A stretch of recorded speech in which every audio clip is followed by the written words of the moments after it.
Good evening, everyone. Root Vital. This is a cutting realities to the tradition by the National Center. Today, wonderful guest Keith of Recovery and Pearson, and here, and so yeah, we want to make it your we were talking a little bit the around Pearson and in your back. Yeah. Sure. So my back, I'm a experience psychiatric system and all the of what does that mean? Well, it's having unique sort those out, ending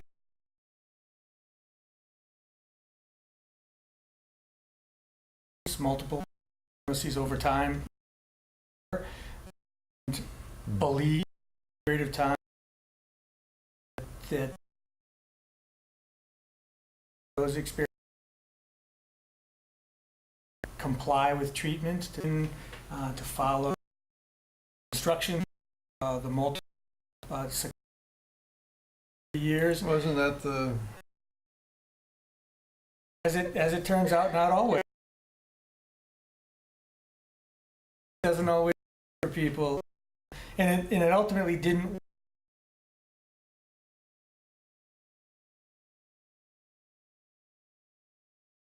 People that I've met over the years. This isn't a judgment. How things went. Arrive.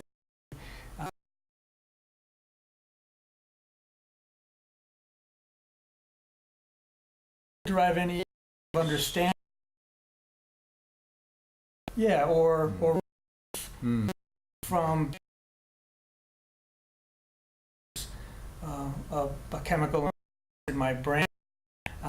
I found. So that's what you were told. That's what I was. Yeah. I found almost all of the medication. I just couldn't take it. Worth. On. Almost from the beginning. Yeah. My reaction to tropic was one really couldn't. Of time.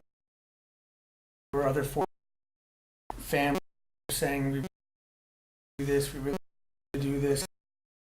A fair try. I feel like I did. I always ended up. Doesn't work for me. Exposure, years ago, the alternatives was sort of either you do this, which has, as associated liability problems, as associated, I am in control of my life. It's fine. I have some my life in for me, so to exercise your own decision. Yeah, absolutely. Absolutely. Me finding a way through, having a sense of life and feeling like I could do what I wanted, as opposed to being on a destined course that either took me and I felt a way, which was really sort of dull and disconnected. I was going to experience a lifetime of trouble. I was only get progressively time. You were told. That's what I believed for a short period of time. There wasn't anybody, again, saying, you know what, I've done this thing, or multiple other things, and they've been successful and had satisfaction with that versus this path. And it wasn't until later I was able to connect with some people and talk with folks about what they were doing, decisions that they were making versus the ones I had been accustomed to making, that it's occurred that it doesn't just work for me, it works for other people as well. I also had, you know, I want You're like that, I don't know, but yeah. well, I don't know about that, but I mean, I want to be careful to not suggest that the other choices people make. Some people make a choice Right. To to continue. go with their diagnosis, take their medicine. And I think at the end of the day, if it works for you and you're content more or less benefit of the path that you've chosen, then, you know, more you. I mean, I think one of the things that we try, you know, in it's is to expose to as many ideas as possible, as many ideas, almost irrespective of radical. Some may feel that they are. You can't, you know, you can't make decisions. You can't really have, you know, if you only know about one or two, One way. you know, 15 or 20 options. You certainly have much more to try and to choose from. There's even value in the process of opening your mind up to the possibility that other things be beneficial, might be helpful to you and to others. Peer can help that, right? In unique ways. So that's kind of, I got as if, The letters in. yeah. In terms of my I started at Advocates back in, I think, 1988. I was hired specifically because I had been looking, had been through the psychiatric system, who had sort of knowledge how to come out the other side, and was interested in having somebody come in a program that she was doing to share with people, to share that experience with people. So I was fortunate. I didn't know such positions existed, quite frankly. So There weren't many of them at that time. That was pretty. yeah. Yeah. And Was that Diane? no, that was a woman named Linda Plouffe, who worked for Advocates back in the 80s, and someone who actually she was brought to me and to the program. Familiarity with Pat Deegan and Pat Deegan's work and Pat Deegan's thought about this. Instrumental advocate to try to do around this called recovery. To actually year with to help us develop some work standards for people working in the mental health division around of people's autonomy, understanding where people are coming from, and that the disability we are seeing in the people we support gets necessary from their experience. Diagnosis, it can To superability, the diagnosis part and what led to the diagnosis can super and superabilities. and that the disability often results from Treatment get. actually is traumatic at times. and the believe in themselves. Yeah. Schizophrenia, Mm-hmm. it's get worse as it goes on. Cure, long, chronic. It's, you know, the idea you should in fact be able in order to, you know, Benefits. all of that shapes how a person sees themselves. Social Security benefits depend on it. Benefits, food stamps, Section 8, yeah. Health Section eight, insurance. Health insurance. Yeah. So she was really mental and helping me and other organizations see that a lot of what we're trying to overcome it wasn't the illness as the treatment. Treatment. You know, the way people view folks with diagnoses and the way those folks view themselves. It was probably fruit partnership. I learned a lot from Pat in those 10 years. I think seeing the experience as an experience is very valuable. And I started to see my came to grips with my past and with creative ups and lost, you know, sort of thing I learned. I hear that I took a conference about alternative mental health. Mind freedom. Mind freedom, and which you were at, and did emotional star.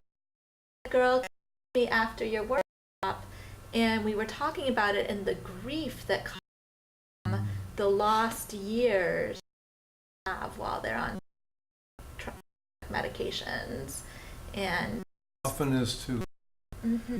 There is no evidence that this is on for a lifetime.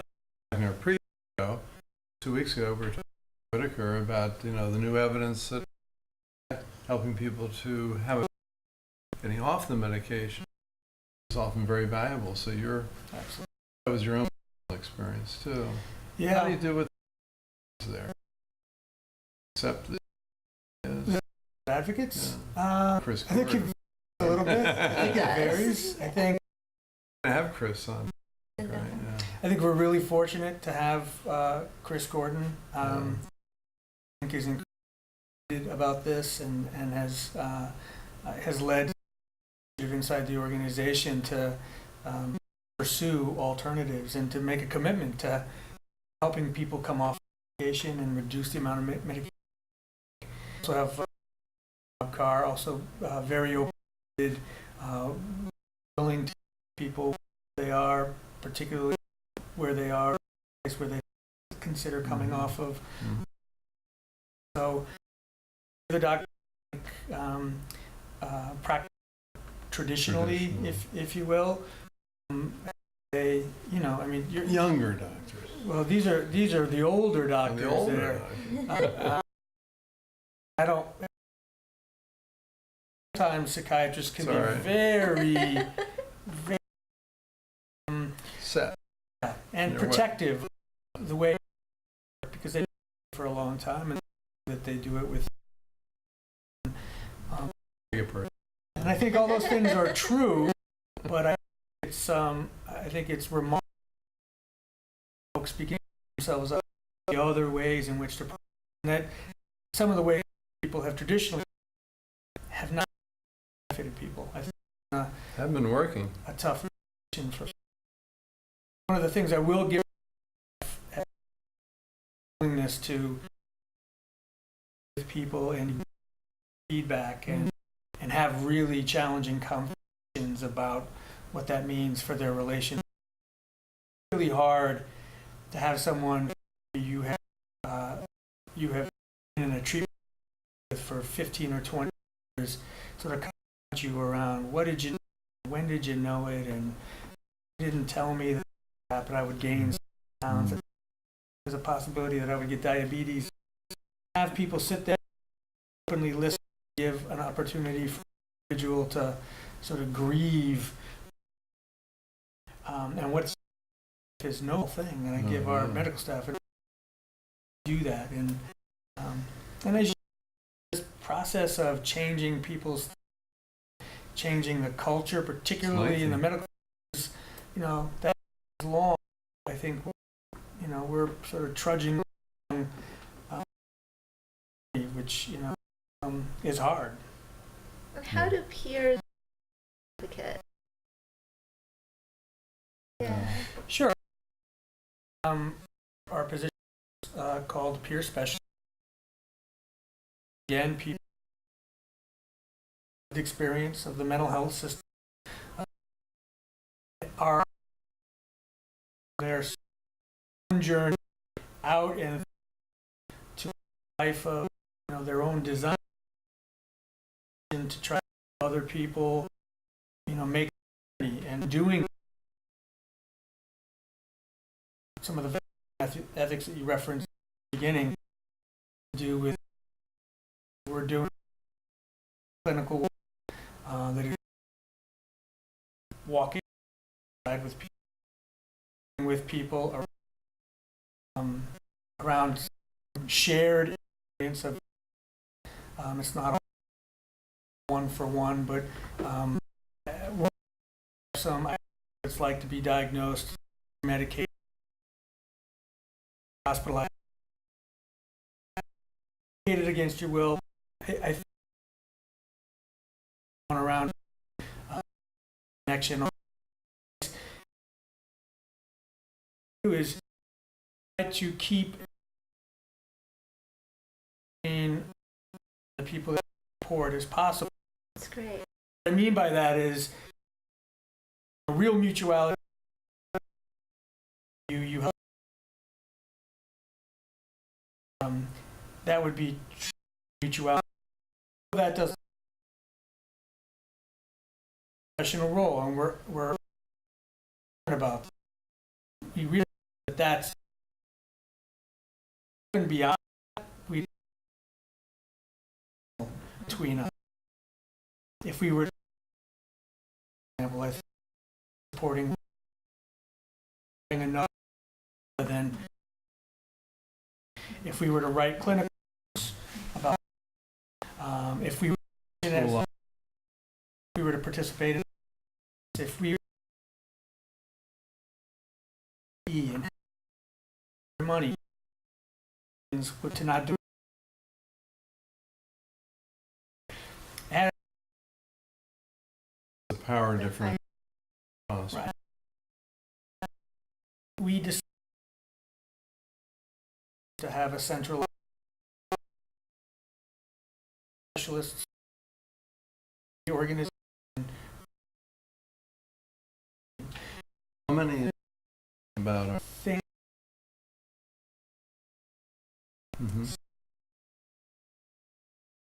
part people, right? Well,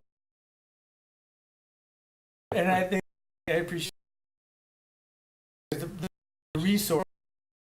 Very that small group or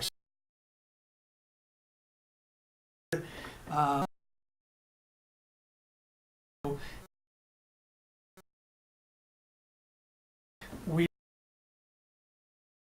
Different than if we're program change it, the attitude, language that out there as they are.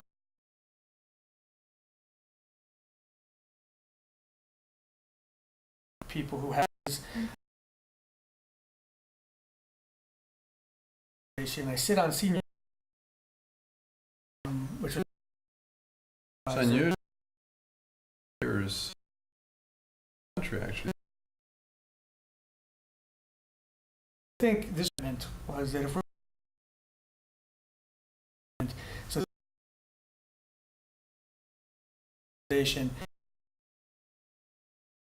support a group of people challenging, and so especially that person's mission is it emerge in your management Peers. Yeah, Really, absolutely. often will play with. In this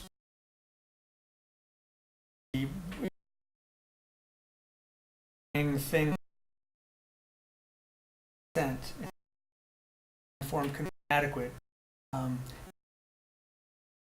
decision-making bodies issues around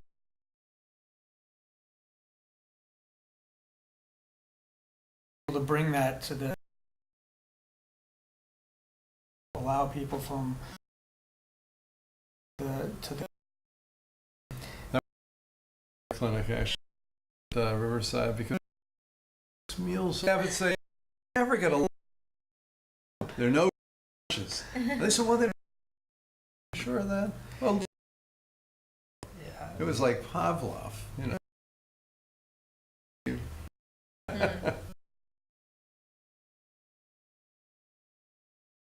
For us, all of the with that exact argument, like we get so in lunches and what we're prescribed to their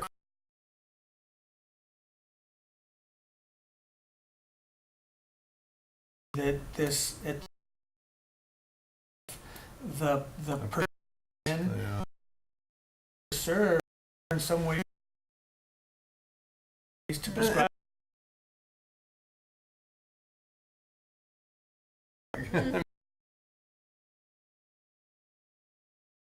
Open to having those hard challenges, be a part of that because of this strategy. Yeah. Really so to me, and then the most proud about having worked or being in the doing to work on. They're hard, challenging, but we're trying. Some places we real small, clear shifts in There and doing a training and emotional. we're really looking. So I think it can give a, you know, we Talking about it with yes, people. it's really we give a language to it, so you know, arguments even. You know, well, we're doing, you know, approach here with people. Well, and I, you know, again, this sort of kid with folks about mental health first aid support. You know, worry that people on looking at me and my behavior start Symptoms. diagnosing me after hours of calling the police, calling first responders if I'm in a difficult moment, respond to me as a human. And they said, where this may be training, is there anything else? And I have spoken about and so we're really and that as almost preemptive alternative to why it was mental health designed. first aid. You know? That's And, why we developed it. And if we could get our culture, that idea, way of with people, and this other way,